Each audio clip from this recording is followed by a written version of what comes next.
Alejandro Hamed Franco nació en Paraguay y actualmente reside en nuestro país. Es historiador y diplomático. Durante el gobierno de Fernando Lugo se desempeñó como ministro de Relaciones Exteriores del Paraguay entre agosto de 2008 y abril de 2009. Se ha destacado por su investigación y difusión de la cultura árabe en Sudamérica. En representación del Paraguay, fue embajador en el Líbano, defiende la causa del pueblo palestino y es crítico con la política del Estado de Israel. Muy buenos días. Recuerdan, ayer conversábamos con el embajador de Israel en nuestro país, Dori Goren. Hoy es un gusto recibir al doctor Alejandro Hamed Franco. Es experto en cultura árabe, lo escuchábamos en el informe inicial. Fue durante 3 años y medio embajador en el Líbano y estuvo muy cerca de toda la situación que se generó en el año 2006, cuando también volvió a existir incursiones de Israel en la Franja de Gaza. Bienvenido, un gusto recibirlo. Estaba actualizando la información a esta hora, por lo menos en la prensa española. El País de Madrid señala que ya hay 648 palestinos que residían en la Franja de Gaza que murieron a partir de la incursión del ejército israelí. Un primer comentario de esta situación. Muchas gracias, muy buenos días. Y la conclusión es que siempre pierde Palestina, ¿no? Y pierden los palestinos. O sea que la mayor pérdida humana siempre, casi siempre de población civil, queda en manos de los palestinos. En estos casos, como en 2006, quedó a cargo de los libaneses, 1.500 y pico de bajas, casi todas de población civil en aquel ataque.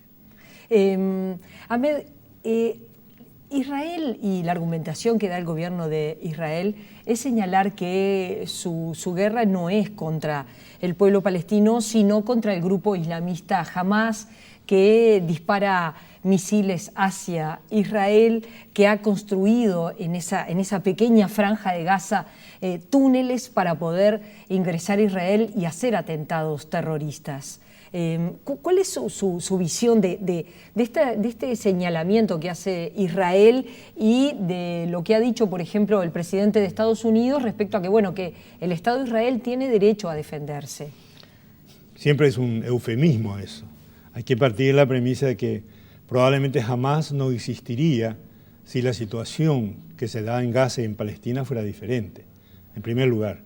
Y conviene también recordar que jamás en sus comienzos contó con el apoyo del gobierno israelí, porque en aquel momento, según declaraciones de autoridades israelíes, el enemigo era Yasser Arafat y el enemigo era el comunismo. En consecuencia se alentó la OLP. La OLP, pero fundamentalmente el líder era Arafat. Y había que alimentar una fuerza, como pasa exactamente con el caso de Bin Laden. Si se creó el movimiento de Osama Bin Laden, que después se vuelve contra Estados Unidos, pero nadie discute hoy que ese movimiento se creó con el apoyo incondicional de Estados Unidos para operar en Afganistán. Yo diría que, partiendo de la premisa que si no hubiera habido injusticia en la situación en que se encuentra Gaza, probablemente no hubiera existido Hamás. De todas maneras, Hamás es un movimiento político también y un movimiento de la resistencia. Hay que recordar que cuando hubo elecciones, Hamás ganó las elecciones democráticamente en la zona de Gaza y que la ocupación genera de alguna manera un derecho a la resistencia, que eso es lo que se da. Lo que sí el mundo creo que hoy mira asombrado es la desproporción absoluta de la represalia del ejército israelí contra una población mayoritariamente inerme y mayoritariamente civil, porque estamos viendo que las bajas son civiles. Y esa famosa expresión de daños colaterales, que es muy conocida por nosotros, creo que no tiene cabida ya absolutamente, porque de hecho se atacan objetivos civiles, de ahí que las víctimas y los niños en gran medida son fundamentalmente civiles con estos casos. ¿Se puede decir que también esa población palestina es rehén de lo que sucede, por ejemplo, en Egipto? Porque también Egipto le ha cerrado la frontera para que puedan salir por allí todos los habitantes de la Franja de Gaza. Entonces vuelve la situación aún bastante más vulnerable. No pueden salir por el lado de Israel, no pueden salir tampoco por Egipto, están bloqueados, son 1.800.000 personas bloqueadas en un territorio además muy pequeño. De ahí que se dice que la prisión más grande del mundo actualmente es Gaza. Efectivamente, Gaza está bloqueada y no tiene posibilidades absolutamente de oxigenar la vida ya de por sí precaria en la región. Por supuesto, eso crea una psicosis, o sea, una psicología muy especial para la gente que habita esa región. Pero vuelvo al comienzo. Si no hubiera habido el acto de injusticia que se arranca de mucho antes, probablemente no habría lo que estamos viendo en este momento. Hay países que, porque, a ver, parte de la argumentación de Israel es que al grupo islamista Hamas lo apoyan otros países, como es, por ejemplo, quién les proporciona las armas para lanzar los misiles, o quién les proporciona los materiales para crear esos túneles que van desde la Franja de Gaza a Israel, que ahora en este momento Israel está diciendo que es eso lo que busca combatir, ¿verdad? Es decir, que desde esos túneles ingresen a Israel. ¿Qué países son los que están financiando? Probablemente existan, no tenemos pruebas concretas, pero hay que destacar que hacer cosas en Gaza no es fácil. Reconstruir lo que se destruye, por ejemplo, es casi imposible porque no llega material de construcción. Entonces el daño material que se causa con estos bombardeos, y recuerde que muchos bombardeos, como el caso de ayer, se llevaron a cabo a hospitales y a escuelas, donde se sabe de antemano de que hay niños fundamentalmente y enfermos. El gobierno israelí dice que ahí se esconden armas. Bueno, vaya uno a saber la verdad. Pero frente a eso me parece que lo correcto, y de acuerdo a la Convención de Ginebra, es abstenerse de atacar un hospital y abstenerse de atacar una escuela, buscar otro mecanismo. No se visualiza una salida a este conflicto, ¿verdad? Es decir, ayer en la conversación con Dori Goren, él decía que Israel no visualiza una salida mientras en la Franja de Gaza se mantengan esos túneles, por ejemplo, que permiten el ingreso de gente desde la Franja de Gaza hasta el Estado de Israel, ¿no? La lectura que hacen los observadores respecto a la situación actual es de que precisamente este conflicto hoy, la situación de Gaza, se debe a que ha habido un importante acercamiento desde hace un mes entre los dos grupos mayoritarios de la vida política palestina, que es la OLP y la gente de Hamas de Gaza. ¿Y por qué esto? Ya se había hablado de la formación de un gobierno de unidad nacional con técnicos.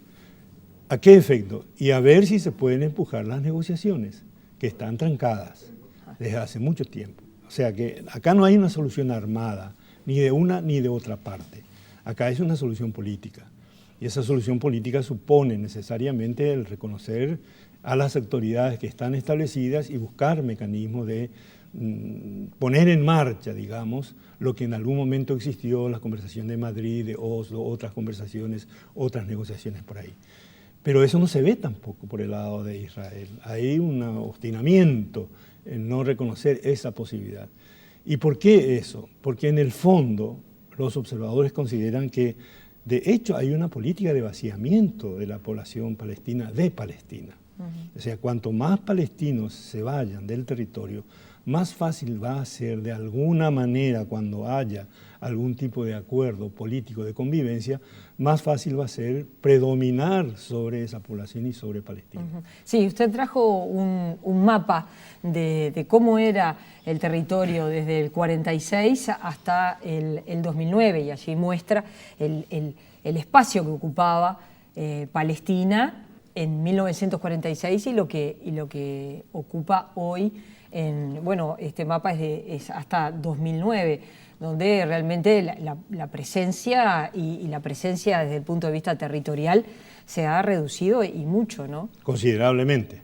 Y la política de asentamientos israelí propende a eso. Porque si hubiera una voluntad realmente de poder llegarse a un acuerdo político, por lo menos se hubiera suspendido eso, esperar eso a que vaya un acuerdo y marchar después hacia otros arreglos que son importantes.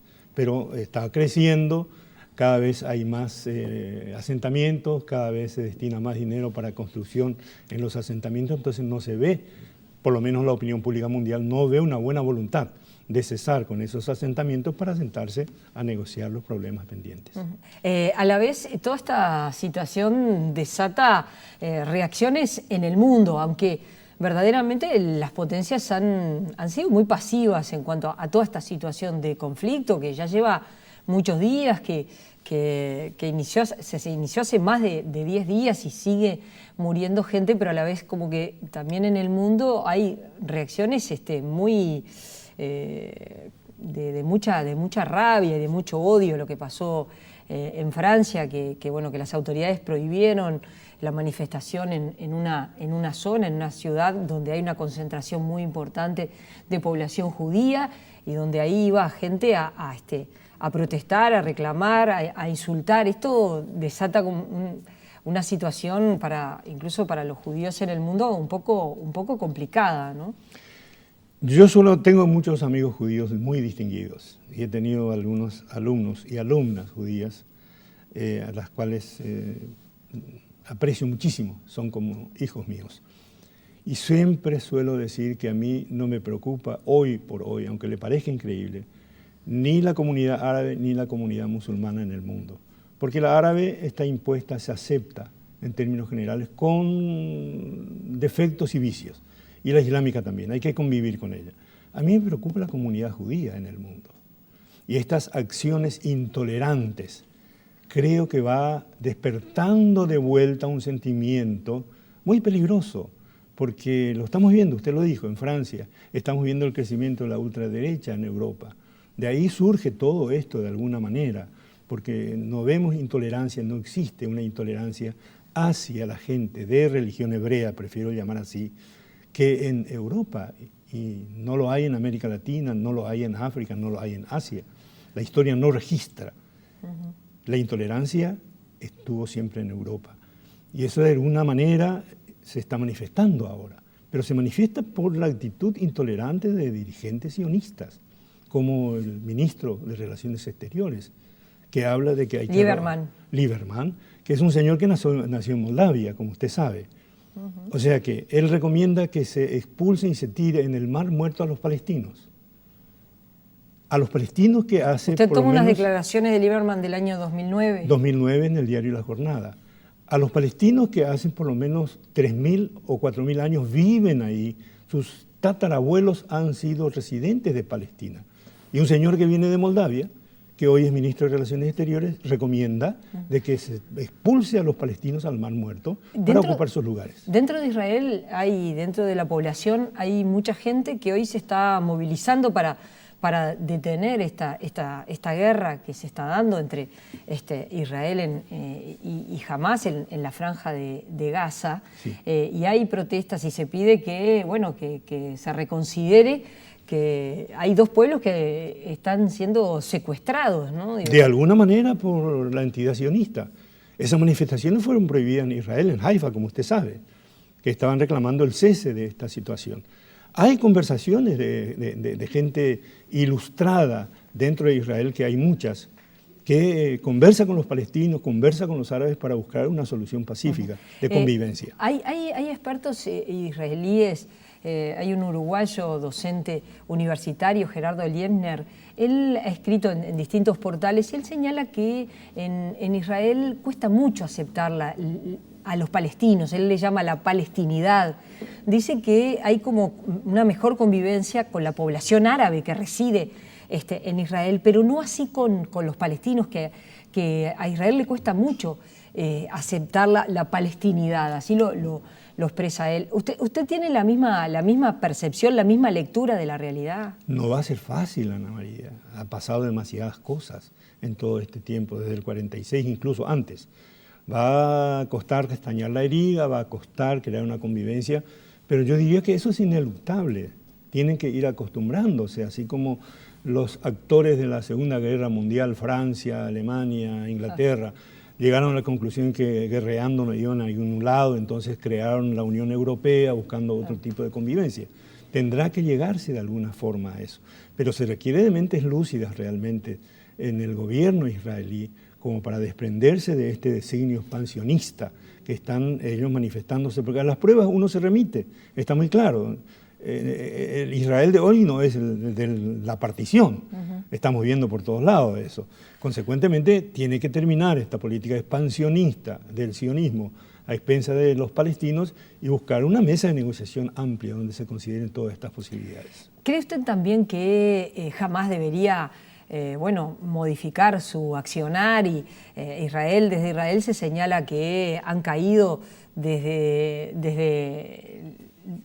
no me quiero equivocar, pero de los últimos años aproximadamente 20.000 misiles a Israel, ¿no? desde la franja de Gaza, ¿no? Es decir, también las incursiones, el secuestro de 3 adolescentes israelíes, primero secuestrados, después asesinados, es decir, también de parte de Hamás y de las autoridades palestinas, también que sean convocados a la paz y que verdaderamente cuando hay tregua no tiren contra Israel, no utilicen los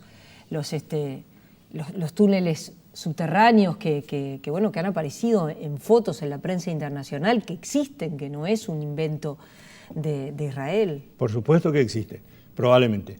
Pero yo quiero destacar que el asesinato de los 3 adolescentes nunca fue reivindicado por Hamás. En consecuencia, no sé qué culpabilidad podría tener Hamás. Pero volvemos al comienzo, Ana María.